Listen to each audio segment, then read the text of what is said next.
જો તમે હમણાં ભીમાશંકર દર્શને જવાના હોય તો આ વસ્તુનો ચોક્કસપણે ધ્યાન રાખજો. પહેલું, દર્શનના ટાઈમિંગ સવારે 5 થી 11 જ છે.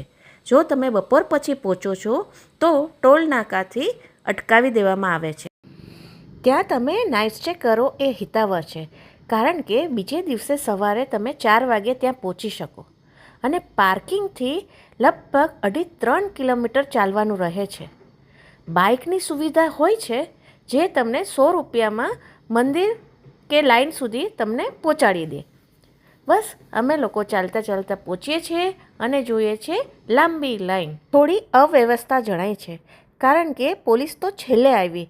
લાઈનને બ્રેક કરીને કે આગળથી ઘૂસવાવાળા ઘણા બધા હોય છે અને સિનિયર સિટીઝનને એકલાને જ અંદર જવા દે છે નીચે દર્શન માટે. બાકી એક જણને સાથે જવા દે તો વધારે અનુકૂળ રહે. ત્યાં વાંદરા ખૂબ છે, સાચવીને રહેવું. અને આ હાઇજીન રીતે મશીનમાં બનાવેલા પેંડા ખૂબ જ સરસ હોય છે. પ્રસાદીમાં ધરીને પછી આપણે લઈ લેવાનો. બાકી ભીમાશંકર તો હિલ સ્ટેશન છે.